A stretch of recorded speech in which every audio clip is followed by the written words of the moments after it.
புத்தாண்டு நல்வாழ்த்துக்கள். அதாவது நம்ம தமிழர்கள் தமிழ் புத்தாண்டை தான் நம்ம வந்து விசேஷமாக கொண்டாடணும் அப்படின்ற ஒரு அமைப்பில் வந்துட்டு இந்த தமிழ் புத்தாண்டு அப்படிங்கிறது வரக்கூடிய ஏப்ரல் 14ஆம் தேதி தொடங்க இருக்குது. நம்மளுடைய தமிழர்களுடைய ஒரு பண்பாட்டில், நம்மளுடைய கணித முறைகளில், நம்மளுடைய சாஸ்திர முறைகளில் முன்னோர்கள் வகுத்து கொடுத்தது எது அப்படின்னு கேட்டிங்கன்னா சித்திரை 1 தான் நமக்கு தமிழ் புத்தாண்டு. பிறக்க போகிற தமிழ் புத்தாண்டு இந்த சித்திரை 1 அப்படிங்கிறது விஸ்வாசு வருடம். அதாவது 60 வருடங்கள் தமிழருக்கு பிரபவ விவ சுக்ல பிரமோத்துத பிரமோத்பத்தி ஆங்கிரச ஸ்ரீமுக பவ யுவ தாது ஈஸ்வர வெகுதானியா அப்படின்ட்டு 60 வருடங்கள் தமிழ் வருடங்கள் கொடுக்கப்பட்டிருக்கு. அதில் 39வது வருடமானது விஸ்வாசு வருடம். இந்த வருடத்தை நோக்கி தான் நம்ம அடியெடுத்து வைக்கிறோம். நம்ம தமிழர்களுடைய கலாச்சாரப்படி பல்வேறு மதங்களும் பல்வேறு இனங்களும் பல்வேறு கலாச்சாரங்களும் இருந்தாலும் இந்த உலகத்தினுடைய ஆதி கர்த்தா, ஜோதிட சாஸ்திரத்தினுடைய ஆதி கர்த்தா அப்படிங்கிறவங்க தமிழர்கள் தான். அப்படிங்கிறதுல எல்லளவு கூட மாற்றம் இல்லை. அப்படிங்கிறத நீங்கள் நல்லா புரிஞ்சுக்கணும். இந்த உலகத்துக்கு சாஸ்திரத்தையும் நாள்காட்டியும் வான சாஸ்திரத்தையும் தொகுத்து கொடுத்தவங்க யான்னு கேட்டால் நம்ம தமிழர்கள். நம்ம தமிழ் புத்தாண்டை நம்ம மற்றவங்களுக்கு கொடுத்துட்டு மற்றவங்களுடைய கேலண்டர் எடுத்து நம்ம பயன்படுத்திக்கிட்டு இருக்கோம். இது மிகப்பெரிய ஒரு தவறு. இந்த இடத்துல நம்மளுடைய தமிழ் புத்தாண்டை நம்ம பின்பற்றணும்னு சொல்லி ஒரு வேண்டுகோளை நம்ம வச்சுட்டு இந்த தமிழ் புத்தாண்டு எப்படி இருக்குது அப்படிங்கிற அமைப்பையும், தமிழ் புத்தாண்டு என்ன, தமிழ் புத்தாண்டுடைய சிறப்புகளையும் நம்ம வந்து பேசுவோம். நாள் என் செய்யும் வினைதான் என் செய்யும் என்னை நாடி வந்த கோள் என் செய்யும் கொடுங்கூற்று என் செய்யும் கூரேசர் இருந்தாலும் சிலம்பும் சதங்கையும் தண்டையும் சண்முன் தோளும் கடம்பும் என் கண்முன் வந்து தோன்றினேன். அதாவது நம்மளுடைய தமிழ் கடவுள் அப்படிங்கிறவர் முருகன் தாங்க. அகத்தியருக்கு தமிழை கற்றுக் கொடுத்தவர் யாருன்னு கேட்டிங்கன்னா முருகன் தாங்க. முருகன் தான் தமிழ் கடவுள். அதாவது அவருடைய பிறப்பு வேணா நம்ம வந்து சிவன் பார்வதி அப்படி இப்படின்னு நம்ம சொல்லலாம். ஆனால் தமிழுக்கென்ற ஒரு கடவுள், தமிழினுடைய ஆதி கர்த்தா அப்படிங்கிறவங்க யாருன்னு கேட்டிங்கன்னா முருகன் தான். ஸோ அதனால் நம்ம முருகனை வணங்கி நம்ம இந்த பதிவை தொடர்வோம். சித்திரை 1 அப்படிங்கிறது ஏப்ரல் 14ஆம் தேதி ஆங்கில கணக்குப்படி. ஆங்கில கணக்கை தயவு செஞ்சு யாரும் எடுத்துக்க வேணாம். ஆங்கில நாள்காட்டி தவறானது தான். இது வந்து நம்ம சவால் விட்டே சொல்லலாம். ஒரு 15 நாட்கள் ஆங்கில நாட்காட்டியில் காணாமல் போய் அதை தேடி கண்டுபிடிச்சி அதுக்காக நாட்களை திருத்தின ஒரு வரலாறு நம்ம வரலாறு இருக்குது. நல்லா தெரிஞ்சுக்கோங்க. இன்னையிலேருந்து இன்னும் நூற்றுக்கணக்கான வருடங்களுக்கு கிரகணத்தை ஆதி காலத்திலே குறித்து வச்சுருக்காங்க நம்ம முன்னோர்கள். ஸோ அப்படிப்பட்ட நம்மளுடைய தமிழ் வருடப்பிறப்பான விஸ்வாச வருடப்பிறப்பு எப்படி நடக்குது அப்படின்னு பார்த்தீங்கன்னா, திங்கட்கிழமை அன்னைக்கு பிரதமை திதியில் சுவாதி நட்சத்திரத்தில் வஜ்ரம் நாமயோகத்தில் கௌளவ கரணத்தில் பிறக்க இருக்குது. இந்த சித்திரை 1 தாங்க கேரளாவில் ஐயப்பனுக்கு நடை திறப்பு முதல்ல நடக்கக்கூடிய நாள். அப்படின்னா சித்திரை விசு அப்படின்னு சொல்லுவாங்க. விசு அப்படின்னா சமப்படுத்துதல் அப்படின்னு பேர். சித்திரை விசு அப்படிங்கிறத கேரளாவில் விசேஷமாக கொண்டாடுறாங்க. ஏன்னா நம்மகிட்டேருந்து பிழிஞ்சு போன ஒரு மொழி வந்து மலையாளம் அப்படிங்கிறது. சரி, விஸ்வாசு வருடத்துக்கு நம்ம முன்னோர்கள் என்ன விளக்கம் கொடுத்துருக்காங்க அப்படின்னா, விஸ்வாசு அப்படின்ற சொல் வந்துட்டு நேர்மை, நீதி, செல்வம் அப்படின்னு உயர்ந்த ஒரு அர்த்தத்தை வச்சுருக்காங்க. நம்மளுடைய தமிழ் மொழிக்கு நம்ம தமிழ்லேயே அர்த்தங்கள் தேட வேண்டிய ஒரு காலகட்டம் வந்தாச்சு. சரி, இந்த விஸ்வாசு வருடம் அப்படிங்கிறது நேர்மை, நீதி, செல்வம் அப்படிங்கிற ஒரு அர்த்தத்தில் வருது இந்த சொல் அப்படிங்கிறது. இந்த விஸ்வாசு வருடத்துக்கு உண்டான பலன்களாக நம்ம முன்னோர்கள் என்ன சொல்லியிருக்காங்க அப்படின்னு பார்த்தீங்கன்னா, விஸ்வாசு வருடம் தன்னில் வேளாண்மை ஏறும், பசுமாடும் மாடும் பழிக்கும், சிசு நாசம், மறையோர்கள் வாழ்வார்கள், மாதவங்கள் மீறுமே, மற்றுலகில் உண்டு மலை அப்படின்னு சொல்லியிருக்காங்க. மற்றுலகில் உண்டு மலை அப்படின்னு முடிக்கிறாங்க. இதனுடைய அர்த்தம் என்னன்னு கேட்டிங்கன்னா, இந்த வருடம் விஸ்வாசு வருடம் அப்படிங்கிறது ஒவ்வொரு 60 வருடங்களுக்கு ஒரு முறை 39 ஆண்டாக பிறக்கக்கூடிய இந்த விஸ்வாசு வருடமானது வருகின்ற காலகட்டத்தில் எல்லாம் வேளாண்மை உயரும் அப்படின்னு சொல்லியிருக்காங்க. பசுமாடும் மாடும் பழிக்கும் அப்படின்னா நம்மளுடைய பசுமாடுகள் அப்படிங்கிறது நல்ல ஒரு முன்னேற்றத்தை அடையும். மாடு ஆடுகளுக்கு ஒரு நல்ல தீவனங்கள் கிடைத்து அதுவும் நல்ல செழித்து வரும். ஆதி காலத்தில் வந்து மாடை தான் செல்வமாக குறிப்பிட்டிருக்காங்க. இன்றைக்கி வந்து பணம் அப்படின்ற ரூபாய் தாள்களை நம்ம வந்து பணமாக குறிப்பிட்றோம். ஒரு முன்னோர்கள்லாம் வந்து மாடு எவ்வளோ இருக்குது, மாட்டினுடைய அந்த குப்பை வந்து வேஸ்ட்டெல்லாம் எங்கே ஒரு மனிதன் வந்து எங்கே சேகரிக்கிறானோ அதை போய் முதல்ல பார்ப்பாங்கங்க. அதை வச்சு தான் அவனுடைய செல்வம் என்னன்றதை குறிப்பிட்டு பொண்ணு கொடுக்குறதா இருக்கட்டும், பொண்ணு எடுக்கிறதா இருக்கட்டும், இதெல்லாம் நம்முடைய மரபில் இருந்து வந்த ஒரு விஷயம். ஸோ அப்போ இத்தனை மாடுகள் இருந்தால் தான் அவன் செல்வந்தன் அப்படின்ற ஒரு கான்செப்ட் வந்து முன்னோர்கள் நமக்கு காமிச்சிருக்காங்க. அப்படிப்பட்ட பசுமாடுகள் மாடும் பழிக்கும் அப்படின்ற ஒரு வார்த்தையை வந்து அங்கே குறிப்பிட்டிருக்காங்க. சிசு நாசம் அப்படின்ற வார்த்தையை சொல்கிறாங்க. மறையோர்கள் வாழ்வார்கள். மறையோர்கள்னால் யாருன்னு கேட்டிங்கன்னா சமுதாயத்தில் முக்கியமாக இருக்கக்கூடிய பெரியவங்க, மற்றவங்களுக்கு வழிகாட்டக்கூடியவங்க வாழ்வாங்க அப்படின்றத சொல்லியிருக்காங்க. மாதவங்கள் மீறுமே அப்படின்ற ஒரு வார்த்தையும் வருது. மாதவங்கள் மீறும் அப்படின்னா ஒழுக்கக்கேடான செயல்பாடுகளில் மனிதர்கள் நடக்க வேண்டிய காலகட்டங்கள் வரும். ஒழுக்கக்கேடுனா என்னங்க? இந்த விரல் தான் ஒழுக்கக்கேடு, இந்த ஒற்றை விரல் தான். இந்த விரலை வச்சு தான் நம்ம பட்டன் அமுக்கிறோம், காசு வாங்கிட்டு அமுக்கிறோம். இதுதான் மாதவங்கள் மீறுமே அப்படின்றது. ஸோ அந்த மாதிரிலாம் இல்லாமல் மனசாட்சிக்கு துரோகம் செய்யாமல் யார் நீதி பரிபாலனம் செய்வாங்க அப்படின்றத தெரிஞ்சு சரியான வாக்களித்து நல்ல தலைவனை தேர்ந்தெடுக்க வேண்டிய காலகட்டங்கள் அப்படிங்கிறத இங்கே மறைமுகமாக இந்த விசுவாச வருடத்தினுடைய வெண்பா பாடல் அப்படிங்கிறது நமக்கு சுட்டி காட்டுது. இந்த சித்திரை வருட பிறப்பானது மகர லக்னம்னு சொல்லக்கூடிய சர லக்னங்களில் விழுகுது. எப்படின்னு கேட்பீங்க? தமிழனுடைய கணக்குப்படி சூரியன் எப்போது கிழக்கு வானில் உதிக்கிறதோ அதுதான் லக்னம். ஸோ சித்திரை மாதம் 1ஆம் தேதியானது உதிக்கக்கூடிய நேரம் அப்படிங்கிறது கிழக்கு வானத்தில் சூரியன் உதிக்கக்கூடிய அந்த டைம் அப்படிங்கிறது 2:22 அதிகாலை மணி 2:22க்கே சூரியன் கிழக்கு வானத்தில் உதிச்சிடறார். அப்போ அது லக்னமாக போட்டுக்கணும், இந்த வருடத்தினுடைய பிறப்பு லக்னமாக போட்டுக்கணும். ஸோ அப்படி நம்ம போடும்போது மகர லக்னம் சர லக்னத்தில் விழுகுது. முன்னோர்கள் சித்திரை 1ஆம் தேதி அப்படிங்கிறத கண்டறிஞ்சு அந்த 1ஆம் தேதி தொடங்கக்கூடிய லக்னத்தை கண்டறிஞ்சு அதுக்கான பலன்களை பஞ்சாங்கங்களில் எழுத ஆரம்பிச்சிருக்காங்க. ஸோ அதன் அடிப்படையில் சர லக்னமான மகர லக்னத்தில் இந்த புத்தாண்டு அப்படிங்கிறது பிறகுது. இது ஒரு விசேஷமான ஒரு விஷயந்தான். ஏன் அப்படின்னு கேட்டிங்கன்னா, அந்த மகர லக்னத்துக்கு அதிபதியான சனி பகவான் ஒரு பலமான ஒரு நிலையில் வருடப்பிறப்பின் போது இருப்பாங்க அப்படிங்கிற ஒரு விசேஷமான ஒரு அமைப்பில் இந்த வருடப்பிறப்பு அப்படிங்கிறது விஸ்வாச வருடம் பிறக்கின்றது.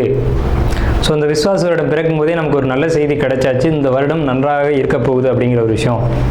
சரி, இதை சித்திரை மாதம் தான் நீங்கள் தமிழருடைய கலாச்சாரம் அப்படின்னு சொல்லிங்களே, இதுக்கு ஏதாவது ஆதாரம் இருக்கா அப்படின்னு கேட்டிங்கன்னா கண்டிப்பாக இருக்கிறது. புறநானூறு அப்படின்ற ஒரு தமிழ் இலக்கியம் இருக்குது. அதில் போய் தேடி பார்த்தீங்க அப்படின்னா தலைநாள் பூத்த பொன் இனர் வேங்கை அப்படின்ற சொல்லும், கனிவேங்கை நன்னாளே நாடி மலர்தலால் அப்படின்ற வார்த்தை வரும். அதாவது சித்திரை மாதத்தில் பூக்கள் அதிகமாக பூத்து குலுங்கும். அதனால தான் தலைநாள் அப்படின்ற சொல்ல யூஸ் பண்ணுறாங்க.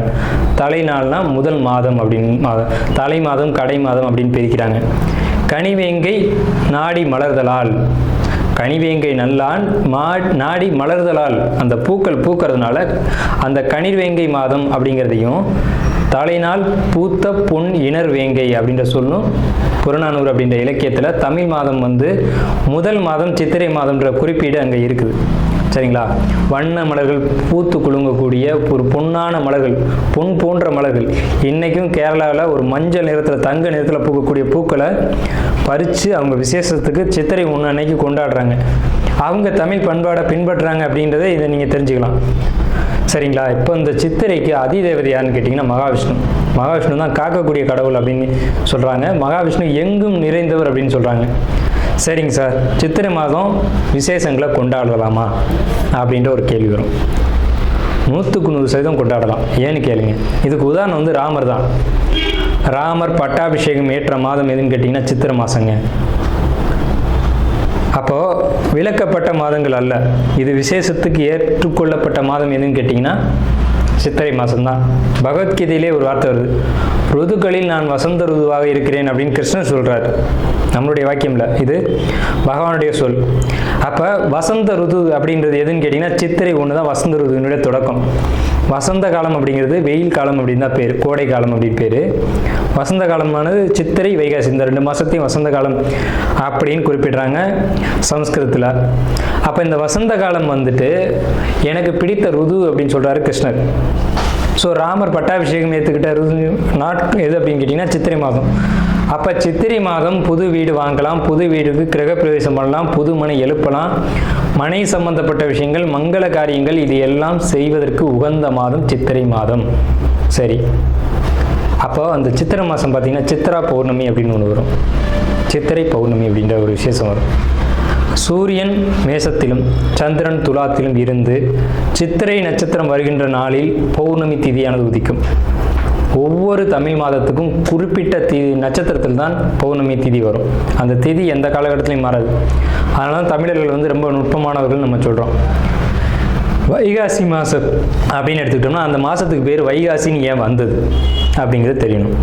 விசாக நட்சத்திரத்தில் பௌர்ணமி உதிக்கும். மேச ராசியானது மே மாதம் நம்ம மேச ராசின்னு சொல்கிறோம், மேடத்தை மே அப்படின்னு சொல்கிறோம். நம்மக்கிட்டேருந்து எடுத்துக்கொண்ட ஒரு வார்த்தை ஆங்கிலத்தில். மேடம்ன்ற சொல்ல மேஷம், மேடம்ன்ற சொல்ல மே அப்படின்னு திரிச்சிருக்காங்க. இவ்வளோதான் விஷயம், சரிங்களா? மேடம் நம்ம குறிப்பிட்றோம் ராசியில், அதை மே மாதம்னு அவங்க குறிப்பிட்றாங்க. அப்போ இந்த பருவ காலத்தில் மே மாதம் வரக்கூடிய இந்த சித்திரை நட்சத்திரத்தில் தான் சித்திரை மாதம் பௌர்ணமி உதிக்கும். முழு நிலா, பெரிய நிலா உதிக்கும். சந்திரன் வந்து ரொம்ப பிரகாசமாக இருக்கக்கூடிய பௌர்ணமி திதியானது முதல்ல உதிக்கிற மாதம் சித்திரை மாதத்தில் தான் அவ்வளோ முழு நிலாவாக ஒலிக்கும். இந்த சித்ரா பௌர்ணமி அப்படிங்கிறது சித்திரகுப்தனுக்கான விசேஷ நாள். சித்திரகுப்தன் யாருங்க? யமனுடைய பிஏ, யமனுடைய கணக்காளி, யமனுடைய பணியாளர். இவரை வந்து இந்த மாதத்தில் விசேஷமாக கொண்டாடுறாங்க. நம்மளுடைய முன்னோர்கள் இறந்தவங்க இருக்காங்க அப்படின்னா அவங்க நல்ல ஆத்மாவா கெட்ட ஆத்மாவான்னு கணக்கு எழுதக்கூடியவர் சித்திரகுப்தன் தான். அந்த கணக்கு அவர் எழுதுறதுனால தான் சித்ரா பௌர்ணமி அன்னைக்கு நம்ம முன்னோர்களை கொண்டாடி விசேஷமாக வழிபாடு செய்கிறோம். தை 1 தமிழ் புத்தாண்டுன்னு கொண்டு வந்தாங்க. அதை முழுமையாக ஒரு வருடம் கூட அவங்களால கடைபிடிக்க முடியல. இன்னொரு வரைக்கும் அதுக்கான சரியான கணக்கீடுகளை அவங்களால கொடுக்க முடியலை. வார்த்தைக்கு தை 1 தான், இது வந்து நாங்கள் ஆதாரத்தை கண்டுபிடிச்சிட்டோம், எங்கள்கிட்ட இது இருக்குது அது இருக்குது அப்படின்லாம் சொன்னாங்க. ஆனால் ஒரு தெளிவான ஒரு விஷயத்தை அவங்களால கொடுக்க முடியல. அதுக்கான ஒரு காலண்டரையோ நாட்காட்டியோ அவங்களால கொடுக்க முடியல. சித்திரை 1 தான் தமிழர்களுக்கான புத்தாண்டு. அந்த புத்தாண்டை விசேஷமாக கொண்டாடணும். எப்படிலாம் கொண்டாடலாம் சார்? எப்படி கொண்டாடலாம்? சித்திரை மாதத்துக்கு முத நாளே அதுக்கு நம்ம தயாராகணும். நம்மளுடைய பாரம்பரிய உடைகளை அன்றைக்கி அணியணும். என்னது நம்ம பாரம்பரிய உடை அப்படின்னு கேட்டிங்கன்னா, தும்பப்பூ மல்லு வேட்டின்னு கேள்விப்பட்டிருப்பீங்க. மல்லு வேட்டி வந்து தும்ப நிறத்தில் தாங்க இருக்கும். தமிழருடைய உடை அப்படின்னு எடுத்துக்கிட்டிங்கன்னா, நம்ம வந்து வெயிலில் இருக்கக்கூடியவங்க, விவசாயம் பண்ணக்கூடியவங்க, உழைக்கக்கூடியவங்க, நமக்கு வந்து மல்லு வேட்டி தான் ஒத்து வரும். இந்த இப்போ கலாச்சாரம் மாறிடுச்சு, என்னென்னவோ உடைகள் அணிகிறாங்க. அதெல்லாம் நமக்கான உடை கிடையாது. தும்பப்பூ மல்லு வேட்டி தான் நமக்கான உடை. அப்போ இந்த மல்லு துணியை தான் நம்ம வஸ்திரத்தை அணியணும். மேல் சட்டை போடக்கூடிய வழக்கம் நம்மளுடைய கலாச்சாரத்தில் கிடையாது. அப்படி போடுறது ரொம்ப தவறான விஷயம். நம்ம தவறான விஷயத்தை நோக்கி போய்கிட்டு இருக்கோம்.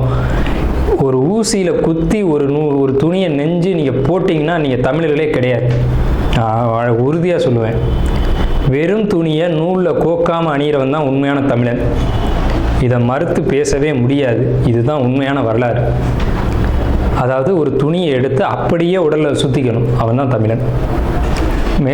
மேல் அங்கம் வந்து வஸ்திரம்ன்ற துண்டும், அது எவ்வளோ பெருசாக வேணாலும் இருக்கலாம், அது சின்னதாக வேணாலும் இருக்கலாம். அது அவங்களுடைய வசதியை பொறுத்தது. ஆனால் சுத்தமான மல்லுவாக இருக்கணும். மல்லுன்றது பருத்தி நூலால் செய்யப்பட்டது. நம்ம வந்து பருத்தியை உற்பத்தி செய்யக்கூடியவங்க. நம்ம நிலத்தில் தான் பருத்தி உற்பத்தி ஆகும். அதுக்கான சரியான மண் வந்து தமிழர்களுடைய மண் தான். உலகத்துக்கே ஆடையும் சாஸ்திரத்தையும் கற்றுக் கொடுத்தவங்க யாருன்னா தமிழன் தான். ஸோ இந்த மாதிரி பாரம்பரிய உடைகளை அணிஞ்சு நம்ம விசேஷத்தை கொண்டாடணும். பச்சடி செய்வாங்க அன்னைக்கு, சித்திரை 1 அன்னைக்கு பச்சடி செய்வாங்க. இன்றைக்கெலாம் யாருமே செய்யறதில்ல. வேப்பம்பூ பச்சடி, மாங்காய் பச்சடி இதெல்லாம் செய்வாங்க. அது ரொம்ப இனிமையாக இருக்கும். வேப்பம்பூ எப்படி சார் இனிமையாக இருக்கும்? செய்வாங்க சார், அதை இனிப்பாக செய்ய முடியும். பச்சடி செய்வாங்க. அன்னைக்கு அந்த உணவை எடுத்துக்கணும். வேப்பம்பூ ரசம்லாம் வச்சு அன்றைக்கி சாப்பிடுவாங்க. அவ்வளோ ருசியாக இருக்கும். அந்த நாளில் அந்த உணவை தான் எடுத்துக்கணும்னு நமக்கு முன்னோர்கள் சொல்லியிருக்காங்க. அதை தவிர்த்து நீங்கள் போகிறது அப்படிங்கிறது ஒரு சிறப்பான விஷயம் கிடையாது. சரி, நம்ம வந்து இந்த 39ஆம் ஆண்டில் இருக்கோம். கலியுகாதி வருஷம் 5127ஆவது ஆண்டு இந்த விசுவாச வருடம் பிறக்குது. இந்த ஆண்டினுடைய ராஜா மந்திரி அப்படிங்கிறது சூரியன். இந்த ஆண்டினுடைய ராஜா மந்திரி அப்படிங்கிறது சந்திரன்.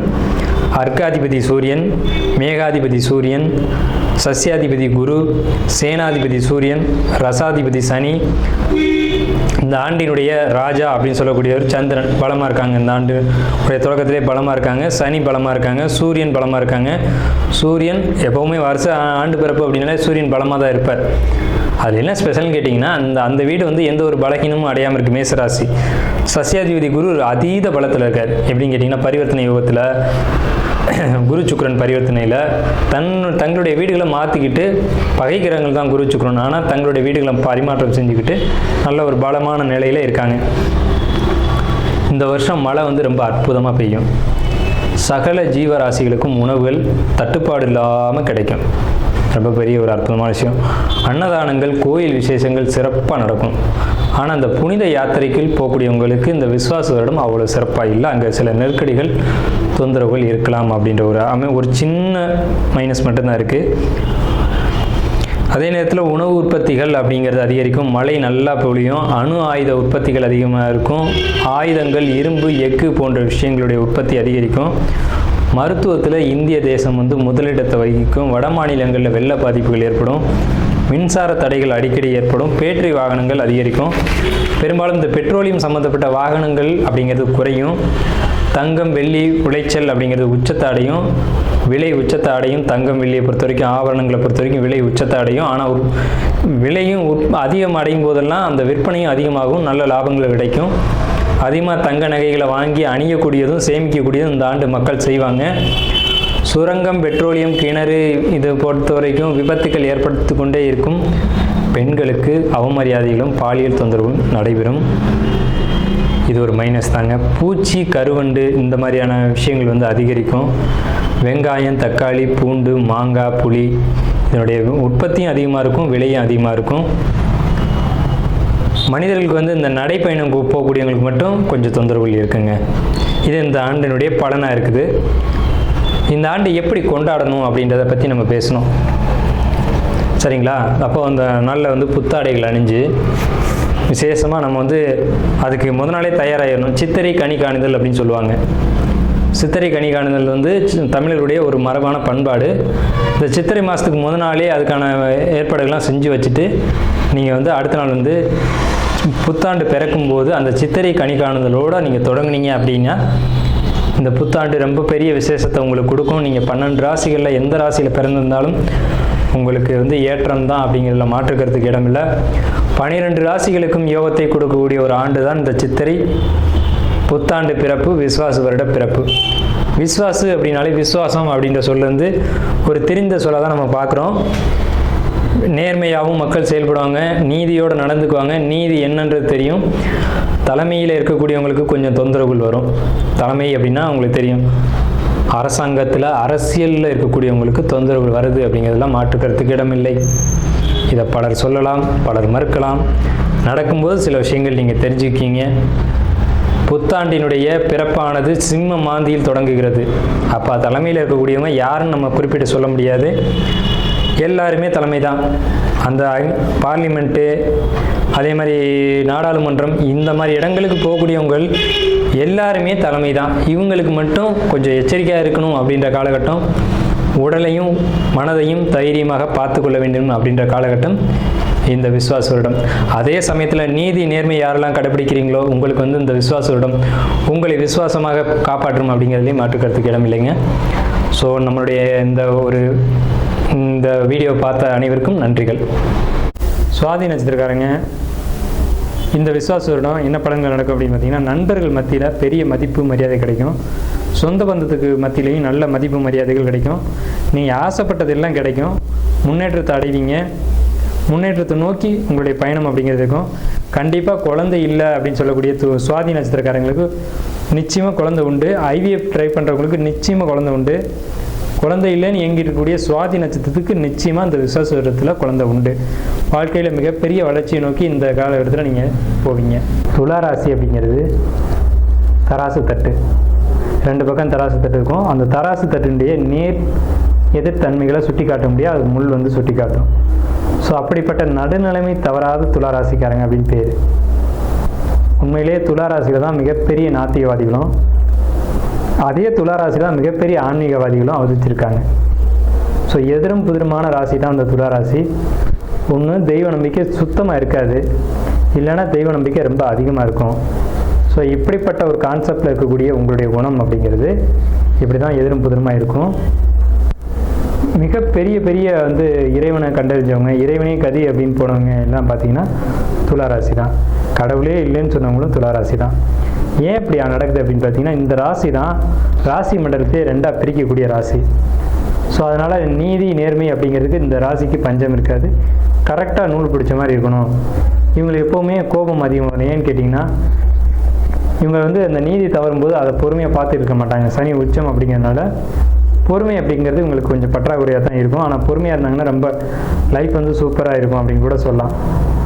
இந்த ராசியினுடைய தனித்தன்மை அப்படிங்கிறது எப்போவுமே யாராக இருந்தாலும் பாரபட்சம் இல்லாமல் எல்லாரையும் ஒரே கண்ணோட பார்க்குறது தான் இந்த ராசியினுடைய தனித்துவம் அப்படிங்கிறது. எல்லாரையும் ஒரு கண் கொண்டு பார்க்குறது.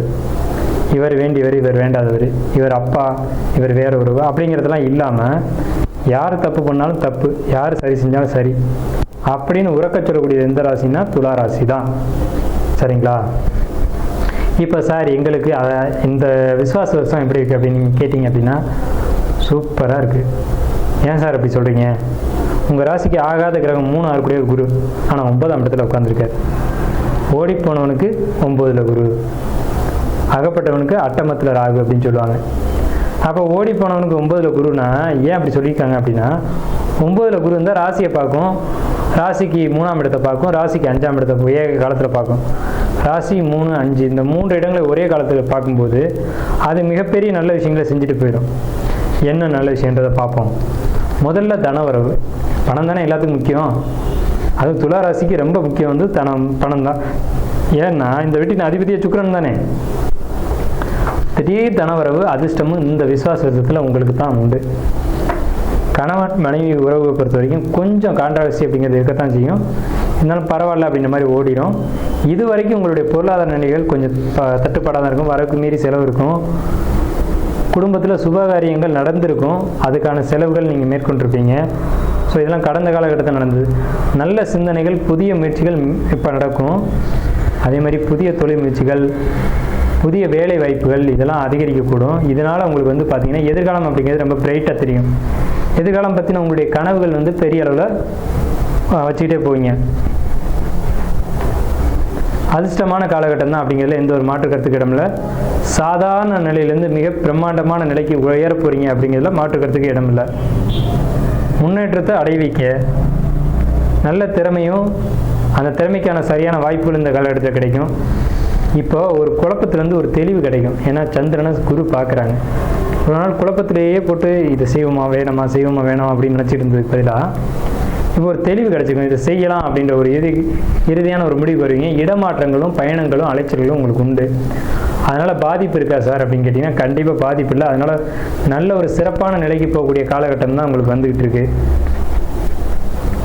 எதிரிகள் இது வரைக்கும் இருந்திருப்பாங்க, இனி இருந்த இடம் தெரியாமல் போயிடுவாங்க. இதுக்கு முன்னாடி எதிரிகளுடைய தொந்தரவு அப்படிங்கிறது இருந்திருக்கும். இனி அந்த பேச்சுக்கு இடமில்லை. சிரமங்கள் எல்லாமே சரியாகும். உங்களுக்கு இந்த விசுவாச வருடம் பொறுத்த வரைக்கும் சந்திரனுக்கு 6ல் சனி, 5ல் ராகு, 11ல் கேது. ஆன்மீக வழிபாடுகளை பொறுத்த வரைக்கும் கொஞ்சம் குறைச்சிக்கோங்க. கோயில்கள் போகிறதுக்காக கொஞ்சம் குறைச்சிக்கோங்க. ஏன்னா சார் எல்லோரும் கோயிலுக்கு போக சொல்லுவாங்க, நீங்கள் போக வேணாம்னு சொல்கிறீங்க அப்படின்னா தற்சமயம் கிரக நிலைகள் அப்படி தான் இருக்குது. கோயிலுக்கு போனால் உங்களுக்கு சில பாதிப்புகள் ஏற்படலாம் அப்படின்ற ஒரு நிலை இருக்குது. ஸோ அதனால் அதிகபட்சம் ஆலய வழிபாடுகளை குறைச்சிட்டு வீட்டிலே இருந்து தியானம், யோகா, மெடிடேஷன் இந்த மாதிரியான விஷயங்களை ஃபாலோ பண்ணுங்கள். அது சிறப்பான ஒரு நல்ல விஷயங்களை ஏற்படுத்தி கொடுக்கும். உங்களுடைய சிந்தனைகளில் ஒரு நல்ல மாற்றங்கள் அப்படிங்கிறது ஏற்படும். நல்ல ஒரு உடல் ஆரோக்கிய மேம்பாடு. இவ்வளோ நாள் உடம்புல பிரச்சனை இருந்தது சார் அதனால் கவலைப்படுதுன்னு அப்படின்ற ஒரு நிலையை கடந்து இனி உடல்நிலைகளை பொறுத்த வரைக்கும் ஒரு நல்ல ஆரோக்கிய மேம்பாடு அப்படிங்கிறது இருக்கும். உங்களுக்கு வயிறு சம்மந்தப்பட்ட விஷயங்களில் பிரச்சனைகள் ஏற்பட வாய்ப்பு உள்ளது. வயிறு அல்லது அடிவயிறு இது சம்பந்தப்பட்ட பாதிப்புகள், செரிமான கோளாறுகள், குடல் வாழ்வு பிரச்சனைகள் இதெல்லாம் ஏற்படுறதுக்கான ஒரு வாய்ப்புகள் உள்ளது. ஏன்னா 5ல் ராகு 6ல் சனி அப்படின்னா இந்த மாதிரியான தொந்தரவுகளை கொடுக்கும் அப்படின்ற ஒரு அமைப்பு இருக்குது. அதே மாதிரி பாத எரிச்சல், பாதத்தில் தொந்தரவு, காலில் பிரச்சனை, கால் வலி அந்த மாதிரியான தொந்தரவுகள் வயதானவர்களுக்கு வரக்கூடும். ஸோ இயல்பாக வாலிபத்தில் இருக்கக்கூடியவங்களுக்கு அந்த மாதிரி தொந்தரவுகள் வராது. மாணவர்களை பொறுத்த வரைக்கும் படிப்பில் கவனம் செலுத்த மாட்டீங்க. ஆனால் படிப்பில் கவனம் செலுத்தணும். படிப்பை தவிர்த்து மற்ற எல்லா விஷயங்களையும் கவனம் போகும். ஷேர் மார்க்கெட்டை பொறுத்த வரைக்கும் லாபங்கள் ஓரளவுக்கு இருக்கும். கடந்த காலகட்டங்கள் மாதிரி இல்லாமல் இனிய லாபங்கள் உங்களுக்கு கொடுக்கும் அப்படிங்கிற ஒரு அமைப்பு இருக்குது. அதே மாதிரி உங்களுக்கு படிப்பை பொறுத்த வரைக்கும் மாணவர்களுக்கு இந்த ஆண்டு மந்தம் தான். விசுவாச வருடத்தை பொறுத்த வரைக்கும் துலா ராசிக்காரங்க மாணவர்களை பொறுத்த வரைக்கும் படிப்பில் மந்தம் ஏற்படும். அதில் கவனமாக இருக்கணும். அதே மாதிரி பெண்கள் பொறுத்த வரைக்கும் படிப்பு உண்டு அப்படின்ற படிப்பில் மட்டும் கவனம் செலுத்தணும். ஜாபு போகக்கூடியவங்களை பொறுத்த வரைக்கும் துலா ராசிக்காரங்களுக்கு ஜாப்பில் எந்த ஒரு விதமான தொந்தரவுகள் இல்லை. கடுமையாக உழைக்கக்கூடியவங்களை பொறுத்த வரைக்கும் மட்டும் இல்லை அதிகமாக வேலை செய்ய மாட்டேன் ஆனால் எனக்கு சம்பளம் மட்டும் கரெக்டாக வந்துடணும் அப்படின்னு நினைக்கக்கூடியவங்களுக்கு பாதிப்புகளை கொடுக்கும். ஸோ அப்போ நீங்கள் என்ன பண்ணணும் அப்படின்னா, எந்த அளவுக்கு ஜாப்பில் தொந்தரவு இருக்கக்கூடாதுன்னு நினைக்கிறீங்களோ அந்த அளவுக்கு உங்கள் கடமையை நீங்கள் சரிவர செய்யணும். அதே மாதிரி தொழில் பண்ணக்கூடிய துளாராசிக்காரங்களை பொறுத்த வரைக்கும் பெரும்பாலும் தொழிலில் தான் துளாராசிக்காரங்க இருப்பாங்க. தொழில் செய்யக்கூடியவங்களுக்கு பிரம்மாண்ட லாபமும் பிரம்மாண்ட வெற்றியும் இருக்குது. ஏன்னா பாக்கியஸ்தான குரு அப்படிங்கிறது தொழிலில் நல்ல முன்னேற்றத்தை கொடுக்கும். அதுவும் குறிப்பாக வியாபாரம் பண்ணக்கூடியவங்க, டைப்பு, எழுத்து, பத்திரம் இந்த துறைகளில் இருக்கக்கூடியவங்களுக்கு ரொம்ப பெரிய ஒரு வளர்ச்சிக்கான காலகட்டம் தான். ஆனால் அதுலேயும் தொழிலையும் உழைப்பு அதிகமாக செலுத்தணும் அப்படிங்கிற காலகட்டம். ஸோ துளாராசி ஓவராலாக பார்க்கும்போது ஒரு 55% மேலே நல்ல பலன்கள் இருக்குது. ஸோ நம்ம மேலே சொன்ன மாதிரியான நல்ல பலன்கள் அப்படிங்கிறது துளாராசிக்கு இருக்குது. எச்சரிக்கையான விஷயங்கள் அப்படிங்கிறது தேவையற்ற பயணங்களை குறைச்சிக்கணும். ரொம்ப லாங் ட்ராவல் அப்படிங்கிறத நிச்சயமாக குறைச்சிக்கணும். வெளிநாட்டு பயணங்கள் அப்படிங்கிறது இருக்கக்கூடாது. அதே மாதிரி தேவையில்லாதவங்கள்ட்ட பேசக்கூடாது. உங்களுக்கு பொறுத்த வரைக்கும் மனசு, இருதயம் அப்படின்ற விஷயங்களை பொறுத்த வரைக்கும் உங்களுக்கு ஹார்ட் சம்மந்தப்பட்ட விஷயங்களில், அதே மாதிரி நுரையீரல் இது சம்மந்தமாக பிரச்சனை இருக்கிறவங்க அதில் கொஞ்சம் கேர் எடுத்துக்கணும். ஏன்னா இங்கே பாதிப்புகள் வர்றதுக்கான வாய்ப்புகள் உள்ளது. உணவு பொறுத்த வரைக்கும் வெளியிட உணவுகள் எடுத்துக்க வேண்டாம். அலைச்சல்களை பெரும்பாலும் குறைச்சிங்க. வெளியூர் வெளிநாடு பயணங்கள் வேண்டாம். கணவன் மனைவி உறவை பொறுத்த வரைக்கும் கருத்து வேறுபாடுகள் ஏற்படும். அதை விட்டு கொடுத்து போய் தான் சரி பண்ணணும். கண்டிப்பாக விட்டு கொடுத்து போகல அப்படின்னா இந்த டைமில் உங்களுக்குள்ள சில தொந்தரவுகள் ஏற்படுறதுக்கான வாய்ப்புகள் உள்ளது. ஸோ இது எல்லாத்துக்கும் தீர்வு துளாராசிக்காரங்களாக இருக்கும் பட்சத்தில் அங்கே சுவாதி நட்சத்திரம் இருக்குது. துளாராசிக்காரங்களுக்கு இந்த நெகட்டிவான பலன்கள் சொல்லியிருக்கீங்களே, இதுக்கு பரிகாரம் வேணும் அப்படின்னு கேட்டிங்க அப்படின்னா, ஒன்று லக்ஷ்மி நரசிம்மர் வழிபாடு பண்ணுங்கள். இந்த லக்ஷ்மி நரசிம்மர் தலையில் 5 நாகங்கள் இருக்க மாதிரி ஒரு அமைப்பு இருக்கும். அதனால் லக்ஷ்மி நரசிம்மர் வழிபாடு பண்ணலாம். இல்லை அப்படின்னு சொல்லக்கூடியவங்க தொட்டியமில் திருநாராயணபுரம்னு ஒரு கோயில் இருக்குது. வேதநாராயண பெருமாள் அப்படின்னு அந்த பெருமாளுடைய பேர். அந்த கோயிலை போய் வழிபாடு பண்ணிங்கனாலும் துளாராசிக்கு நெகட்டிவான பலன்கள், துலா லக்னத்துக்கு நடக்க வேண்டிய நெகட்டிவான பலன்கள் அப்படிங்கிறது அந்த ஒரு 40% சொல்லியிருக்கோம் இல்லையா, அது தவிர்க்கப்படும். ஸோ துளாராசிக்கு என்னுடைய வாழ்த்துக்களும் வணக்கங்களும்.